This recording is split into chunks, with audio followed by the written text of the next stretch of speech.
시청자 여러분 안녕하십니까? 최근 조선중앙텔레비전에서 방송된 프로그램을 분석해 북에 대한 다양한 정보를 편견 없이 선입견 없이 바르게 전해드리는 북녘의 하루 김창인입니다.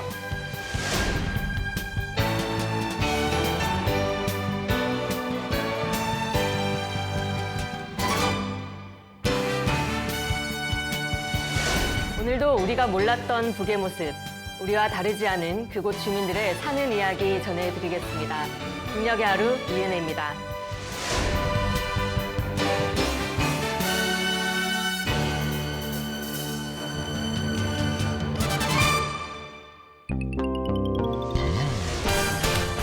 북녘의 하루를 통해 만나볼 주요 소식들입니다. 북은 지금 토끼는 어떻게 하면 잘 자랄까요? 각지에서 토끼를 기르며 축적된 경험들을 살펴봅시다. 일제강점기, 우리 민족성을 말살하기 위한 일본의 책동과 그 역사를 알아봅니다. 북의 사극 애니메이션 소년 장수 속 음악을 흥겨운 장국가락으로 감상해보시죠.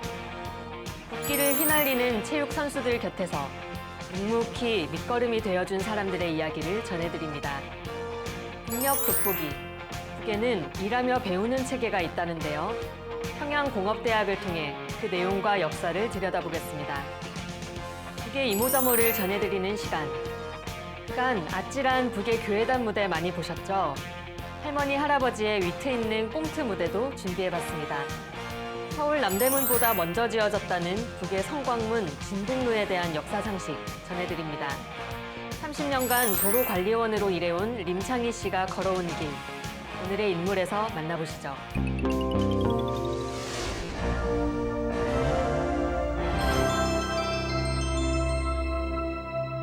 최근 보도된 북의 소식을 전하는 북은 지금입니다.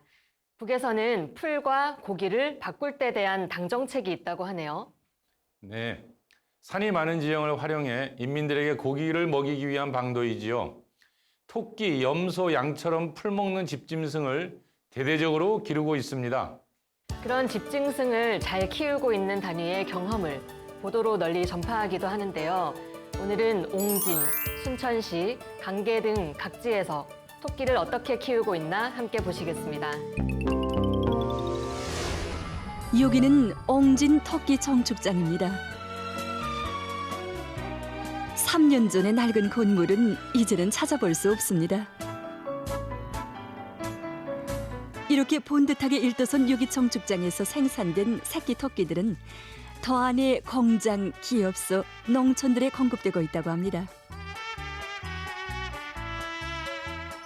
이곳 정축장에서 무엇보다 큰 힘을 넣는 문제는 과학적인 정자 육성 체계를 철저히 세우는 것입니다. 우리는 당의 축산업 발전의 4대 고리를 확고히 틀어지고 우선 우량 품종의 종자를 확보하기 위한 사업에 힘을 놓고 진행하고 있습니다. 여기서 우리가 중시하고 있는 사업이 과학적인 육종 체계를 바로 세우는 것입니다. 그래서 우리는 이 우량 품종의 토끼들로 덧붙임하여 순종을 계속 유지하면서 병균돌성이 강하고 우리 기후 풍토에 맞는 새끼들을 생산하는 데 힘을 놓고 진행하고 있습니다. 자기 지역의 기후 풍토에 적응된 우량한 토끼 종자를 확보하는 사업과 함께 이들은 새끼 토끼들의 생산율을 높이는 데도 주되는 힘을 넣고 있습니다. 아시다시피 토끼는 다른 집짐승들에 비해서 면역이 약합니다. 더욱이 장마철에는 토끼들의 전염병 발생률은 더 높아지고 무리로 폐사돼서 많은 품을 들인 것이 헛수고로 될 수 있다고 합니다. 그래서 이들은 장마철 사양 관리에 특별한 주목을 돌리고 있는데 특히 모기 보장에 큰 힘을 넣고 있습니다. 이 시기 모기료는 비에 젖지 않은 말린 풀이나 배합 사료를 주고 있습니다. 이와 함께 철저한 수의 방역 대책을 세워나가고 있는데 이들은 자기 지방의 흔한 약초들로 예방약과 치료약을 생산하고 있다고 합니다. 우리는 지금 계절적 조건에 맞게끔 모기 위생 조건과 고려약에 의한 치료를 강화해서 덕을 보고 있습니다. 고려약 치료로 해서는 대황이나 행경피나무, 할미꽃 뿌리 우림액 이런 것들을 이용하고 있는데 토끼 새끼의 흡배불원증과 소화불량증에는 대항을 이용해서 이 병을 고치고 콕시디움에는 행명피나무를 이용하고 있습니다. 미리 예방으로서 행명피나무 껍질을 말려서 가루내서 모기 0.1% 정도 속도를 이깁니다. 그리고 할미꽃 뿌리 이들은 이러한 예방 치료 방법으로 폐사율을 낮추고 토끼의 생산성을 지난해보다 30% 이상 높일 수 있게 했다고 합니다. 자기 지역 기후 풍토에 맞는 우량한 토끼 종자 확보와 생산, 자기 지방의 흔한 약초를 이용한 수의 방육 사업. 이것이 여기 옹진 토끼 청축장에서 찾아보게 되는 처음 경험입니다.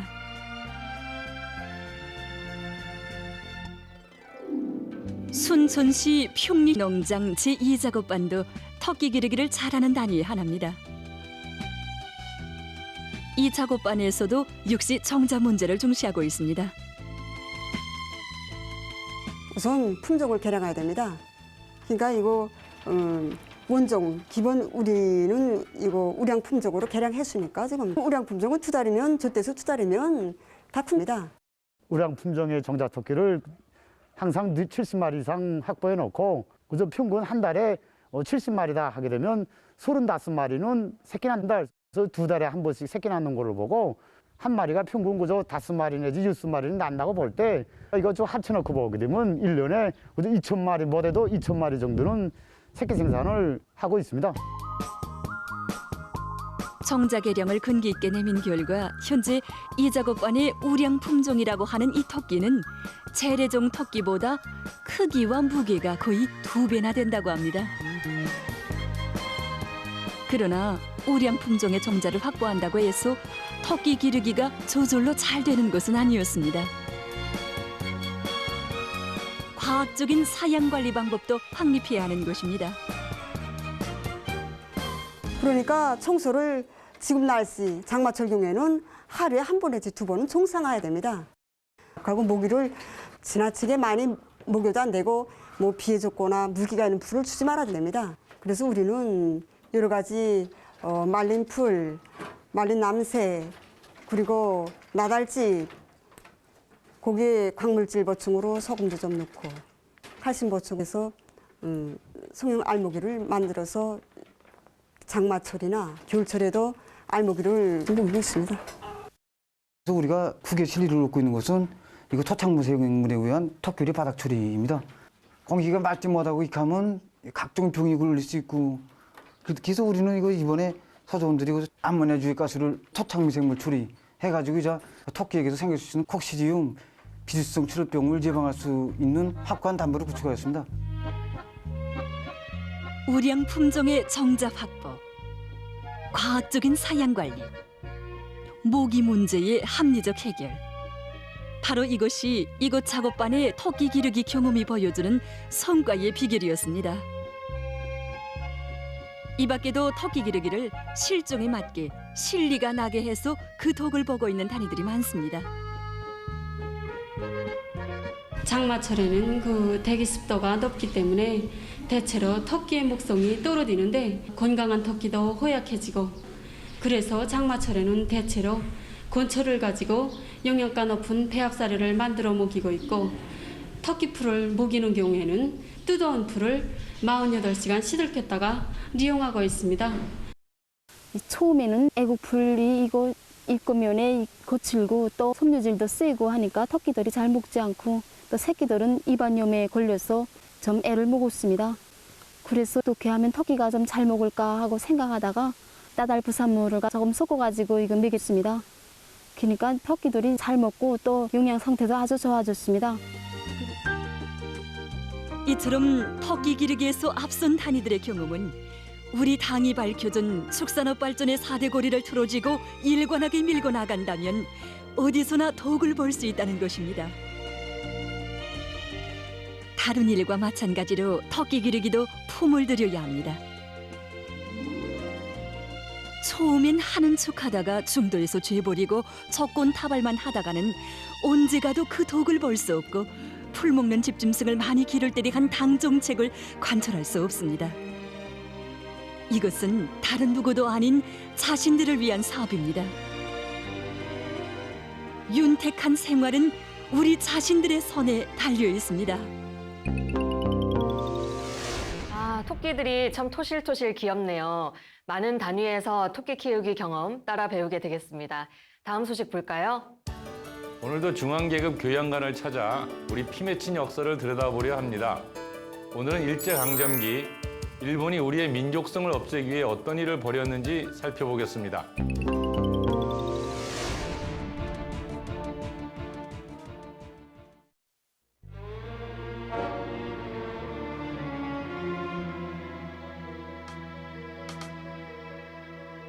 역사적으로 우리 민족에게 영원히 아물 수 없는 상처를 남긴 일제.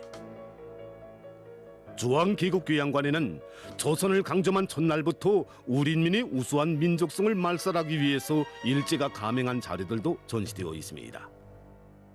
이것은 일제가 1920년대 말부터 1930년대에 걸쳐서 발간한 조선사라는 책입니다.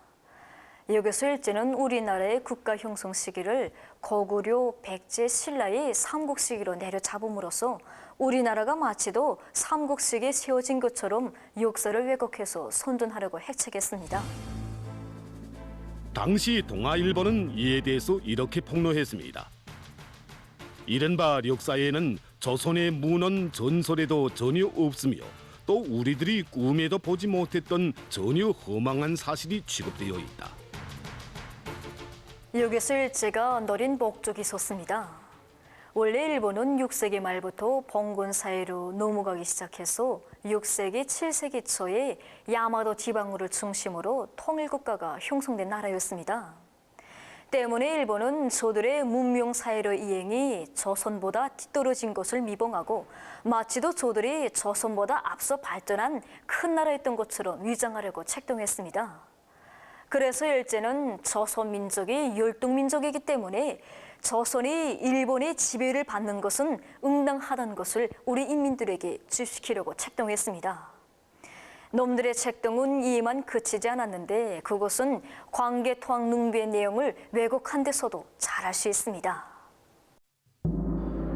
1882년경 일본 육군 참모본부는 앞으로 다가오는 청일전쟁을 예견해서 수십 명의 간첩을 중국 관내와 압록강 일대에 파견했습니다. 그것은 청일전쟁을 도발할 수 있는 구실과 역사적 근거를 찾기 위한 책동의 한 골이었습니다. 그러한 가운데 일제 침략군 참모본부 소속의 정탐꾼인 사카와 가게야키 중에 의해서 광개토왕 능비의 탁본 한 벌을 얻게 됐습니다.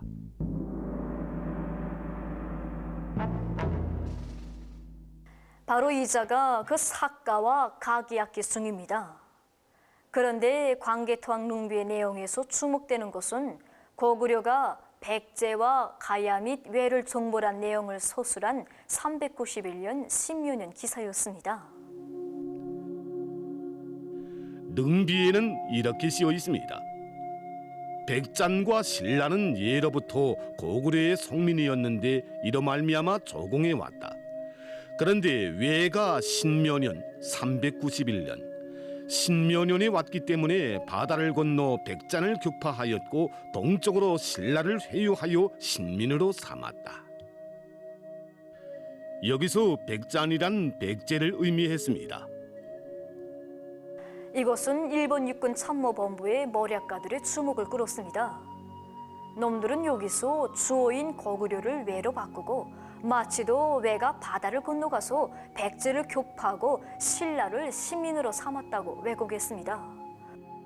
일제는 이 비문 내용에서 주어를 고구려로부터 외로 바꾸어 백잔과 신라는 예로부터 고구려의 송민이었는데 이로 말미암아 조공해왔다.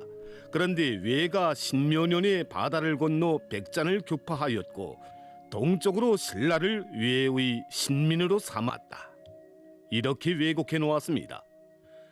그리고는 그 후에는 저들의 범죄가 드러날 것을 우려하면서 비문 전체에 석회를 바르는 노들한 짓을 감행했으며 정당에는 해군 함성과 육군까지 동원해서 이 광개토학 능비를 통째로 일본으로 가져가려다가 우리 민의 거세찬 투쟁으로 실현할 수 없었습니다. 한 민족을 통째로 삼키다 못해 영원히 민족의 우를 고세하려고 우리나라의 역사까지 왜곡하면서 미쳐 날뛴 일제의 극악한 민족 말살 책동에 치솟는 적개심과 끓어오르는 증오의 불길을 가슴에 안고 참관을 이어가던 우리가 걸음을 멈춘 것은 한 장의 사진 자료 앞에서였습니다. 일제는 여기서 보시는 것처럼 식민지 통치 시기 우리 민의 민족 정기를 말살하기 위해서 백두산을 비롯한 여러 곳에 수백 개의 새말뚝을 박는 봄쟁이를 감행했습니다. 예로부터 산 좋고 물 맑은 곳에서는 장수나 명인이 난다고 했습니다. 일제는 우리나라에서 장수나 명인이 난 것을 막기 위해서 우리나라의 중요 여충지들에 이렇게 새말뚝을 박는 만행도 감행했습니다. 그런데 그 새말뚝을 아무렇게나 박은 것이 아니라 사람으로 볼 때 혈이나 매, 굽소를 비롯한 해당 부위에 박음으로써 사람이 병들어 죽듯이 땅도 병들어 죽게 만들어 놓았습니다. 저기 개성의 성악산에서도 새말뚝들이 발견됐는데 저 성악산은 예로부터 여성이 머리를 풀고 누워있는 모양이 오모니 산이라고 불러왔습니다. 일제는 저 성악산에서 여성의 모양을 따라가면서 해당 굽소 부위들에 저렇게 수많은 새말뚝들을 박아놓았습니다. 일제가 백두산을 탐사할 때 이용했던 천막봉대들입니다. 2010년 8월에 우리 충량리원들에 의해서 발견됐는데 발견된 봉대들에는 영산거리 어금송 제작이라는 문구가 있었는데 이것은 천막봉대 제작지와 제작자 이름을 표기한 것이었습니다. 이처럼 일제는 백두산을 비롯한 우리나라의 명상들의 새말뚝을 박는 봄쟁이를 감행했는데 이에 대해서는 조선예술영화 맹수 사냥꾼에서 방불하게 잘 보여주고 있습니다.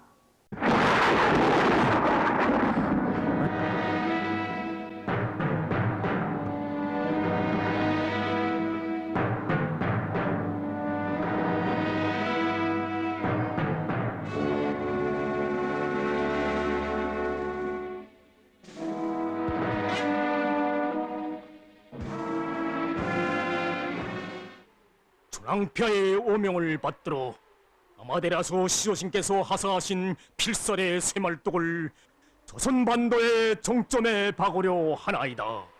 하여 반도인들의 골수에 절망과 패배감만이 사무치도록 할 것이 옵니다. 이 사진은 2004년에 발견됐는데 사진 속에서 흰 옷을 입고 제사를 주관하는 자가 바로 당시 일본 무당인 이노우에 토시하루입니다. 이놈은 일본 국교인 신도를 숭상하는 정교단체 우두머리로서 새말뚝을 박는 데 제일 앞장선 놈이었습니다. 놈들은 백두산에는 특별히 제놈들이 제작한 이 원형 새말뚝을 박아놓았습니다. 그리고는 훗날이라도 이곳 주민들이 뽑지 못하게 끓는 유황을 돌붓고 세멘트 다짐까지 해놓아서 영원히 뽑지 못하게 만들어 놓았습니다. 놈들이 이러한 책동은 백두산뿐 아니라 전 조선적인 범위에서 감행됐는데 이것은 철저히 조직적이고 국가적인 범죄입니다. 개성의 성악산과 천마산, 진해산과 고석산을 비롯해서 360여 군데나 되는 우리나라의 주요 명산들과 여충지들마다의 쇠말뚝을 박으며 민족 종기를 말살해버리고 미쳐 날뛴 일제의 극악한 반인륜적 만행. 민족성은 말 그대로 그 민족의 고유하고 우수한 특성입니다. 다시 말해서 그 민족의 생존적 기초라고 할 수 있습니다. 일제가 우리민의 민족성을 기어코 말살하려고 한 흉기의 의도는 명백했습니다.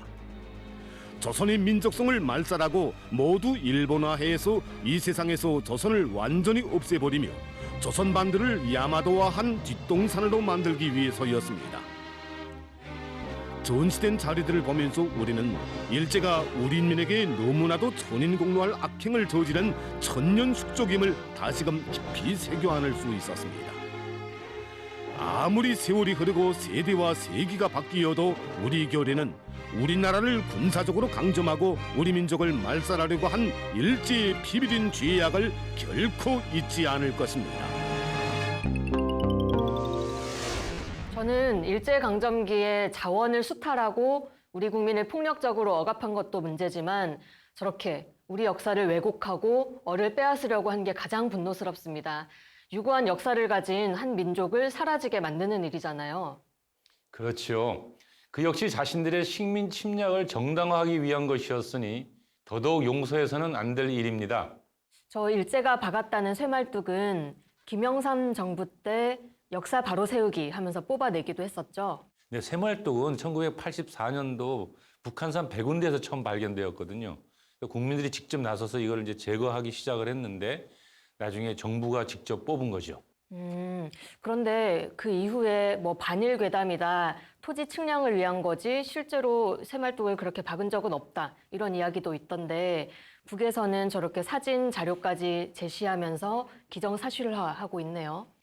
이게 단순한 반일 감정의 문제가 아니라는 것이지요. 우리가 이제 방송을 통해서 보았지만 그 흰옷 입은 신도가 쇠말뚝을 박아놓고 제사 지내는 장면. 네.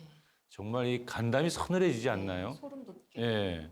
더더욱이 이 백두산 같이 우리 민족의 영산이라는 백두산에는 거대한 원형 쇠말뚝을 박아놓고 그리고 그것을 뽑지 못하게 하려고 콘크리트 타설까지 공사까지 했다는 거예요. 아까 광개토 대왕비 조작하는 과정도 나왔잖아요. 그 우리 남쪽에도 그 주제로 역사 소설이 있다고 알고 있는데 정말 일본의 역사 왜곡 끈질기고 집요한 것 같습니다. 그래서 우리가 일본에 대한 경계심을 늦출 수가 없는 거예요. 이게 과거형이 아니라 현재 진행형이거든요. 정말 들으면 들을수록 남과 북이 하나의 역사를 가지고 앞으로 미래를 향해 나아가야 될 것 같습니다. 맞습니다. 남과 북 모두가 함께 노력해야 될 일이죠. 잠시 분위기 전환을 위해서 장구 연주 한 곡 듣고 가려는데요. 고구려를 배경으로 한 사극 애니메이션이 있습니다. 소년장수인데요. 이 소년장수에 나오는 우리도 소년장수 장구 독주 보시겠습니다.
채널에 잘 들었습니다. 다음 소식 이어갈까요? 네, 남이나 북이나 체육 선수들의 인기는 매우 높죠. 북에서는 영웅칭호까지 받기도 하고요. 오늘은 그런 빛나는 사람들 곁에서 보이지 않는 밑거름이 되는 사람들을 소개하려고 합니다. 빛나는 이들의 밑거름이라 과연 어떤 분들일까요? 그리고 북에서는 이들을 왜 주목할까요? 함께 보시죠. 오늘도 조국의 명예를 한껏 걸머쥐고 자기의 청춘 시절을 아낌없이 바쳐가고 있는 우리의 믿어온 체육인들. 그들이 바라는 것은 오직 하나, 금메달이다. 그러나 그들 못지않게 금메달을 바라고 또 바라는 사람들이 있다.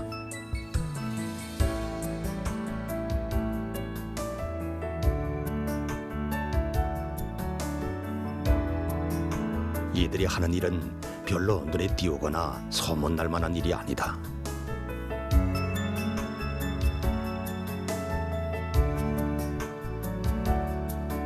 그 속에는 34년간이나 자기의 일을 보람으로 간직해온 김미란 동지도 있다.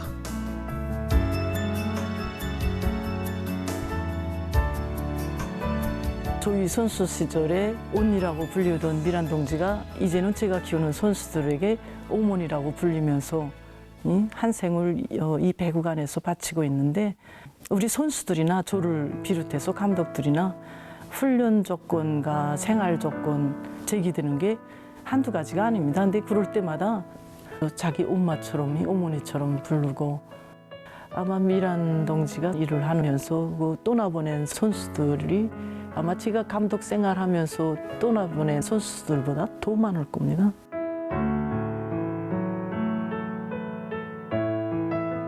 학창시절 육상소조원이었던 그는 당시 체육전문학교를 20살에 졸업했다. 갈 곳도 많고 꿈도 많았지만 그의 인생 계획은 남들과 달랐다. 그가 그려본 것은 자기 인생의 빛나는 모습이 아니라 이국의 하늘가에 휘날리는 장엄한 우리의 국기였다. 그래서 그는 스스로 선수들이 뒷바라지를 해주는 친형제, 친어머니가 되는 것을 덧없는 낙으로 삼아왔다.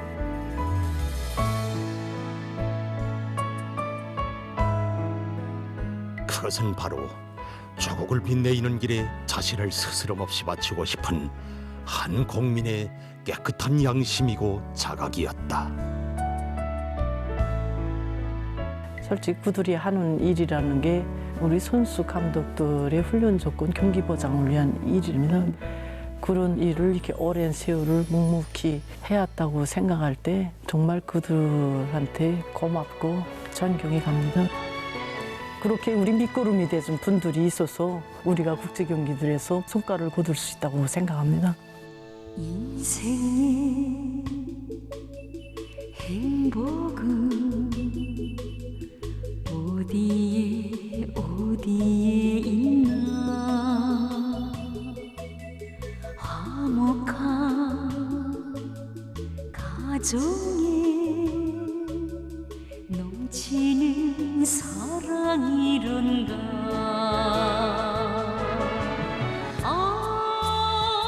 내처럼 이 땅에 위훈을 새기며 조국의 축복 속에 누리는 삶이여라.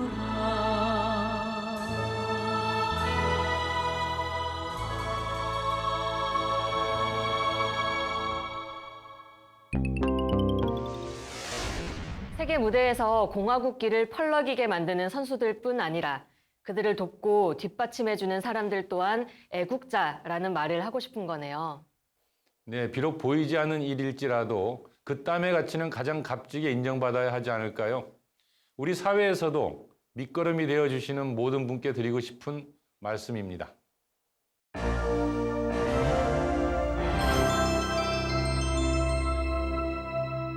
북의 오늘을 구석구석 들여다보는 북녘 돋보기입니다. 북의 근로자들은 일하며 배우는 체계가 있어서 열공하고 있다네요. 네, 공장대학이라는 것이 있어서 공장 근로자들의 교육을 담당하고 있습니다. 그중 평양공업대학은 평양 시내의 주요 공장들을 담당하고 있는데요. 해마다 진행되는 공장대학 부문 교육사업 평가에서 늘 우수한 평가를 받고 있다는군요. 그 비결이 뭘까요? 오늘은 평양공업대학을 통해서 국의 일하며 배우는 체계에 대해 들여다보겠습니다. 풍치수려한 대동강 기술에 자리 잡고 있는 평양공업대학입니다. 일하면서 배우는 교육 체계인 이 대학으로는 김종숙 평양방직공장을 비롯한 시안의 여러 공장 기업소에서 일하는 근로자들이 하루 일을 마친 후에 찾아와서 교육을 받습니다.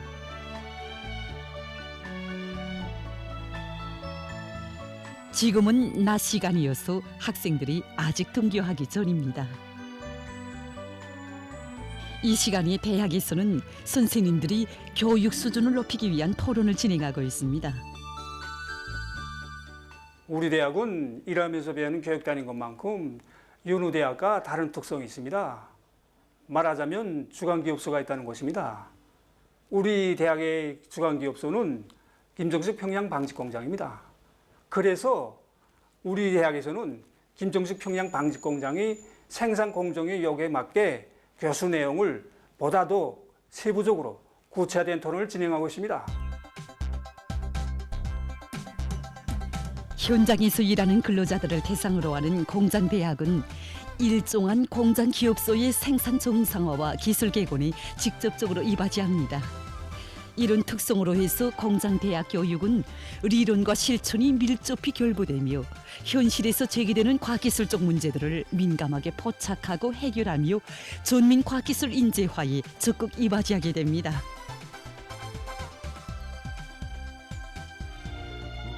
공장대학은 여러 가지 우점을 가지고 있습니다. 우선 노동자들을 생산 현장에서 떼내지 않고 8시간 노동한 다음에 교육을 주기 때문에 생산과 교육을 동시에 내밀 수 있다는 이런 우점을 가지고 있습니다. 다음으로 자기가 다루는 설비와 생산 공정에 대한 과학 지식을 주기 때문에 네 속도도 빠릅니다. 동시에 불비한 설비와 불합리한 생산 공정을 빠른 시간에 자기가 직접 퇴치할 수 있다는 이런 우점을 가지고 있습니다. 다음으로 해당 지역에 있는 공장 기업소에 필요한 기술 인재들과 경영 관리 인재들을 충분히 빠른 기간 내에 양성할 수 있다는 그런 우점을 가지고 있습니다.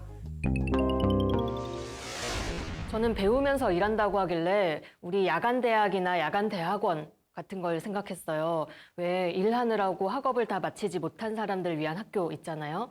그런데 보니까 그런 거랑은 좀 다른 것 같아요. 네, 뭐 단순히 야간대학의 의미라기보다는 그 전민과학 인재화에 따른 인재 양성에 좀 더 초점이 맞춰졌다 봐야 될 것 같습니다. 네. 그러니까 노동자들을 과학기술자로 길러낸다고 할까요?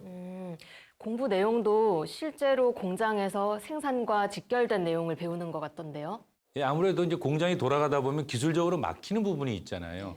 그러니까 교원들이 그것을 이제 연구하고 해법을 찾아내고 다시 또 그것을 학생들에게 교육하는 것이죠. 그러면 공장대학 교수들은 이론에 대해서도 박식하고 현장에 대해서도 제대로 알아야겠네요. 네, 최근에 평양공업대학이 높은 좋은 평가를 받고 있는 데 있어서 가장 큰 이유 중에 하나가 교원 역량의 강화라고 하거든요.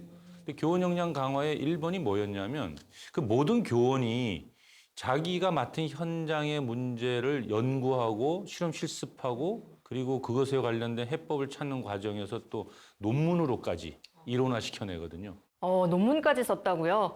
그러면 교육 내용이 굉장히 현장성이 있으면서도 전문적이겠네요. 아무리 훌륭한 이론도 현장에 적용을 못하면 아무 소용 없잖아요. 네, 그렇죠. 일반적으로 우리 학자들이라고 하면 이론적으로는 잘 아는데 보통 이제 생산 현장을 잘 모르는 경우가 많잖아요.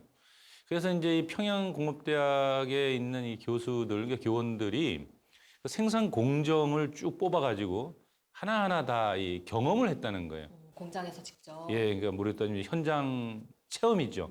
현장 경험을 쭉 해보고 그래서 생산 공정의 그 순서에 맞게 교육 내용을 잡았다는 겁니다. 그리고 거기서 최신 과학 기술을 접목시키는 거죠. 그렇게 해서 이제 학생들한테 가르치니까 학생들이 이해 속도가 굉장히 빨라졌겠죠? 네. 학생들은 생산 공정 자체가 익숙하니까 이 순서에 맞게 배우면서 또 새로운 지식을 습득하면 아, 이 이론이 여기에 쓰이는 거구나. 그렇죠. 이렇게 원리를 바로 알게 되고 그렇죠. 이해할 네. 수 있을 것 같아요. 네. 참 괜찮은 방법인 것 같은데요. 그러면 이렇게 일하며 배우는 체계는 언제부터 시작된 건지도 궁금한데요. 네, 그 역사에 대해서는 좀 영상을 좀 더 보고 이야기를 나눠보도록 하겠습니다. 우리나라의 공장대학이 처음 생겨난 것은 가열한 조국해방전쟁 시기였습니다.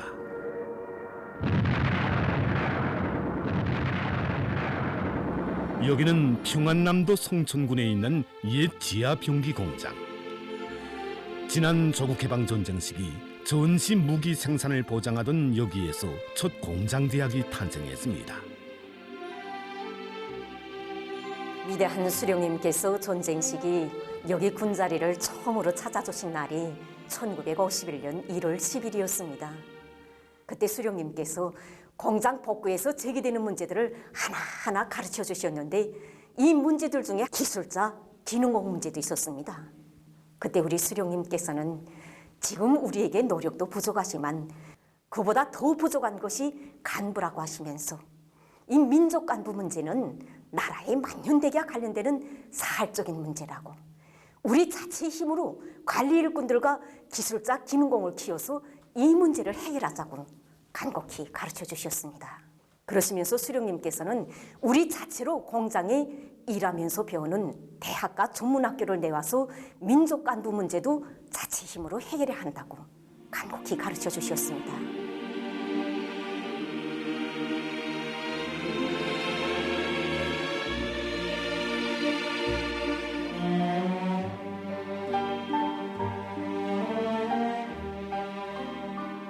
이날 위대한 수령님께서는 전선에서 싸우는 대학생들을 소환하려고 한다고 하시면서 이 공장에서 전선에 나간 노동자들도 다시 공장에 보내주겠으니 평양공업대학 분교 형식으로 대학을 내오자고 그 형식도 밝혀주셨습니다. 위대한 수령님께서는 공장을 다녀가신 그 길로 당시 교육성 책임 일꾼에게 이 공장의 대학 교원들을 빨리 파견해서 개교 준비를 다고칠 때 대한 과업을 주시었습니다. 위대한 수령님의 세심한 지도와 보살피심 속에 그해 7월 지하의 병기 공장에서는 당시의 김책공업대학 야간학부 형식으로 군자공업대학이 개교했습니다.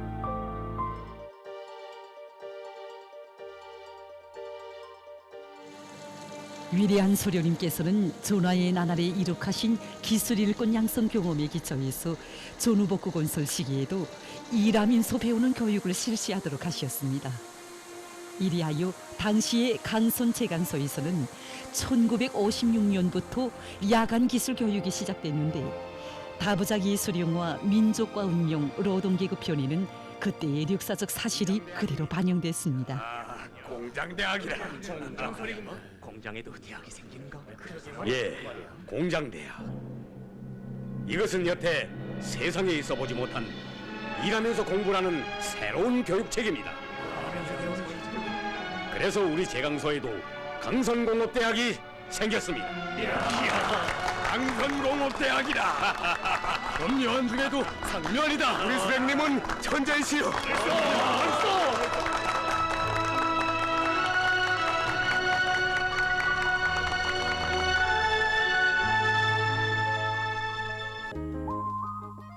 공장대학은 근로자들이 하루 작업을 마친 저녁 시간에 공부하는 대학이라는 의미에서 야간대학이라고도 불렀는데 취급 분야에 따라 공장대학, 농장대학, 오장대학 등으로 구분하기도 했습니다.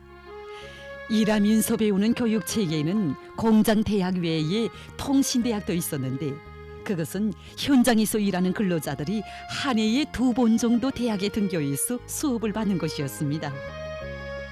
위대한 수령님께서는 1960년 8월 당정연회 전원에서 기술혁명을 성과적으로 수행할 때 대한 강론적 가르침을 주셨습니다.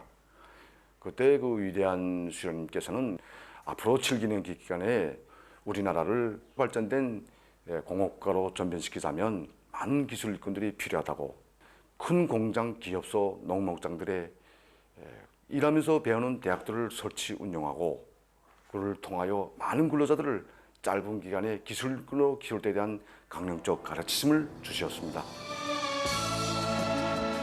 위대한 수료님의 교시에 따라 그의 구홀이 수십 개의 공장대학들이 일제히 문을 열게 됐습니다. 시초는 한국전쟁 시기였네요. 무기를 만들고 관리하는 데 필요한 지식을 가르쳐주는. 네, 군자리는 북에서 아주 유명한 곳이죠. 이곳에서 처음으로 공장대학이 태동되었고요. 전후에 더 발전되어 1960년대 초 중요 공장, 기업소들에 대한 공장대학들이 세워지게 되었죠.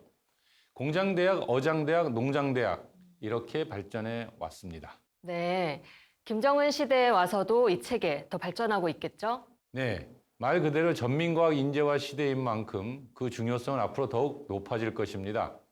과학기술 전당, 과학기술 보급실 등도 더 체계화, 현대화되고 있고요. 지금까지 일하면서 배우는 교육체계 들여다봤는데요. 모든 근로자들을 과학기술 인재, 기술 전문가로 만들겠다는 북의 구상이 잘 실현돼 갈지 함께 주목해보면 좋겠습니다.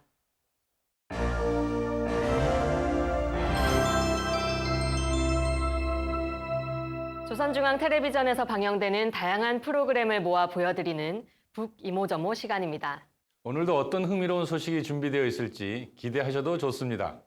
먼저 국립교회단의 흥겨운 공연 준비했습니다. 꼬부랑 할머니, 할아버지가 펼치는 꽁트 아주 재밌다는데요. 함께 보시겠습니다.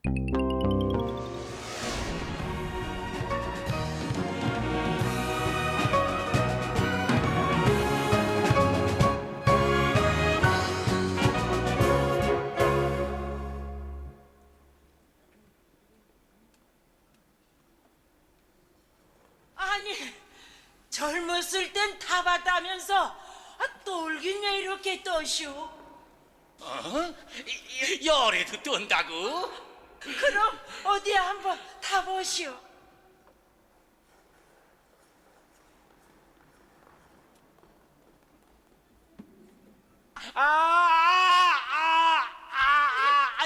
여보 영감, 다치지 않았어? 너친데 날 망신시키자 그래?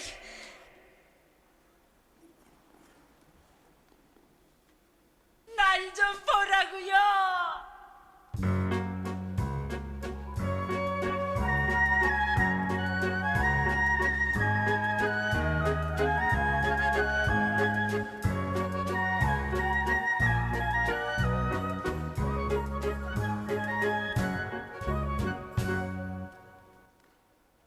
잘 타누만. 세월이야 가보라지.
좋긴 좋다.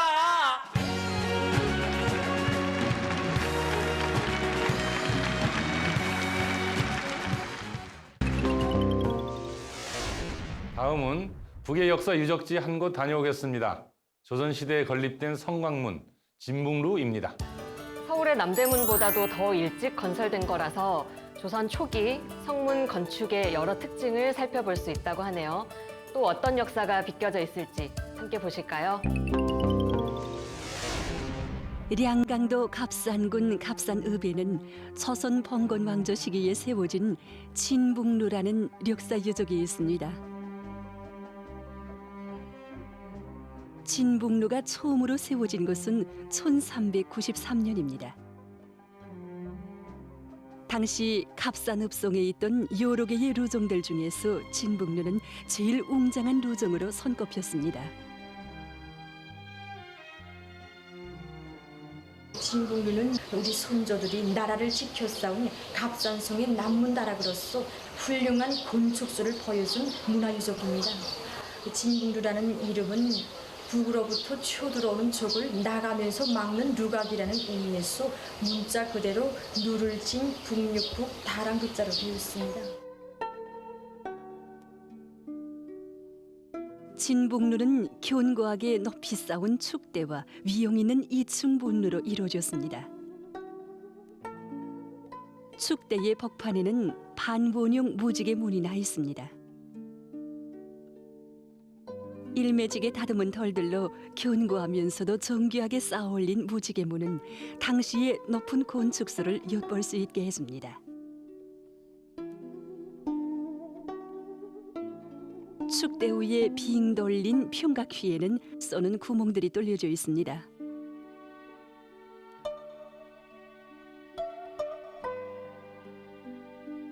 문루는 정면 3간, 측면 3간으로 되었으며 기둥은 배부른 기둥입니다.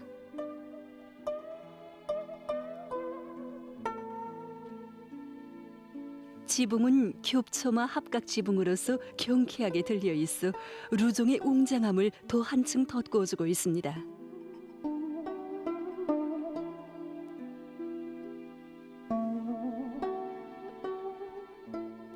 문루에 올라서면 아주 품위 있게 형상된 룡 장식을 볼 수 있습니다. 룡의 몸뚱아리는 그대로 축보가 되고 대가리는 대들보를 타고 넘으면서 돌출된 조각 장식으로 되었습니다.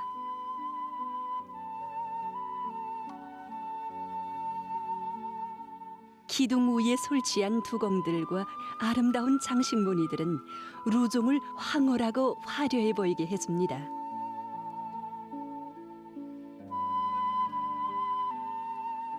진북루는 조선 봉건 왕조 초기에 우수한 성문 건축술을 연구하는 데서 학술적 의의가 큰 력사 유적으로 길이 보존되고 있습니다.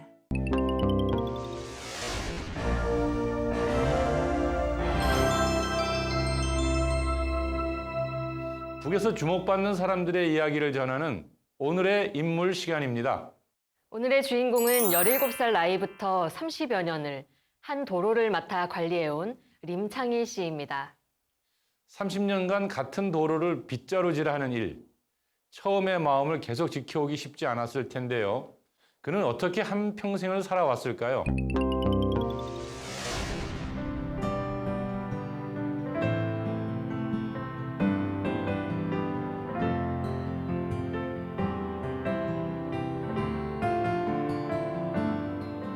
여기가 그가 맡은 도로 구간이다.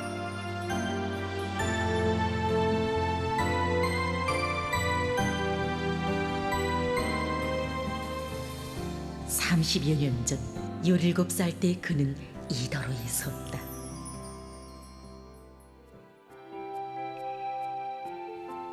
남들이 선뜻 들어서기 좋아하는 길에 자신이 섰다는 것만으로도 33명이 함께 이 길을 걷는다는 생각만으로도 그는 희열을 느꼈었다.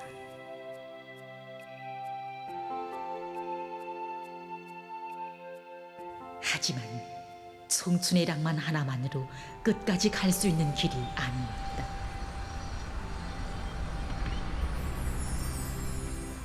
함께 일하던 동무들이 하나 둘 떠나갈 때 마음이 나약해지기도 했다. 그의 마음을 두드리며 많은 물음들이 다가섰다.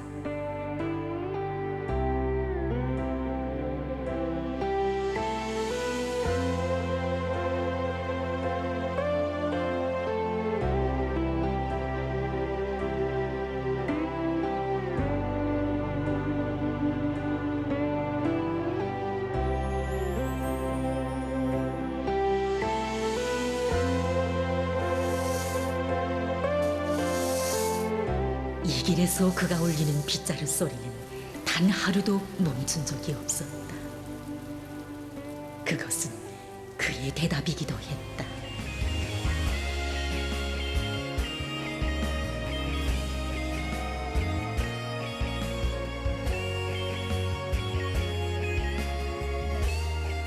그동안 많은 것이 변했다. 우리의 고리와 도로는 더 환해지고 사람들의 얼굴은 더 밝아졌다. 이 도로에 넘쳐나는 밝은 웃음, 끊임없이 울리는 덩음에서 그는 전진하는 저국의 숨결을 받아안는다.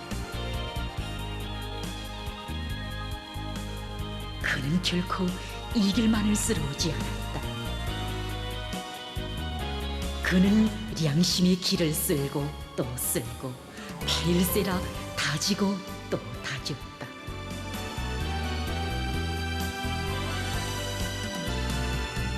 이런 사람들을 우리는 애국자로 존경하며 우리 국가는 애국 국민으로 내세운다.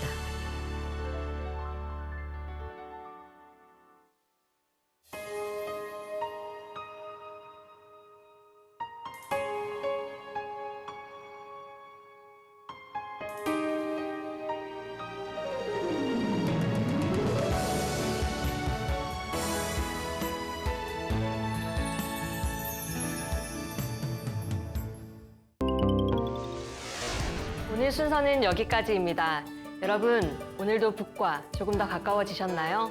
앞으로도 있는 그들의 북녘 소식 여러분께 꾸준히 전해드리겠습니다. 잠시 후 김창현의 한마디가 이어집니다. 끝까지 시청해주세요. 고맙습니다.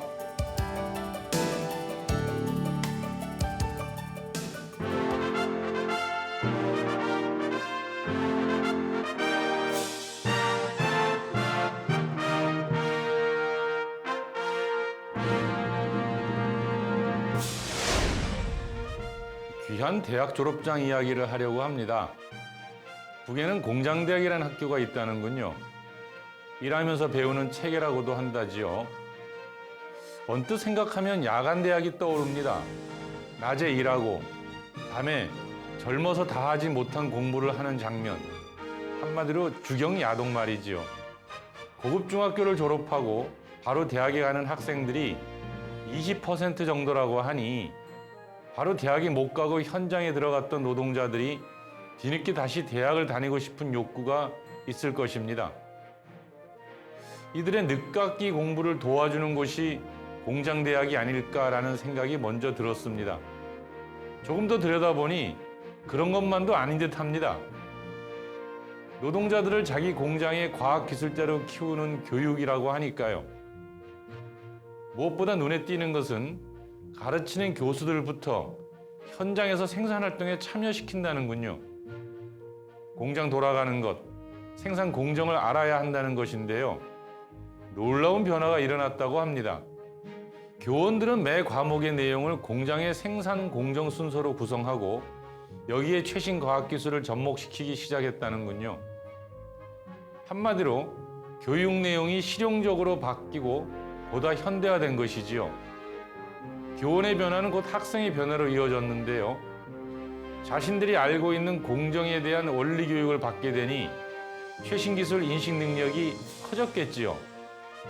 학생들은 기술 혁신 활동에 보다 적극적으로 나설 수 있게 되었다고 합니다. 세상에는 수많은 학위가 있습니다. 모두 노력의 산물이니 존중받아야 하겠지요. 문득 이런 생각이 듭니다. 노동자들이 생산 활동을 둘러싼 학위를 받고 이를 통해 기술 혁신의 주인공이 된다면 말이지요.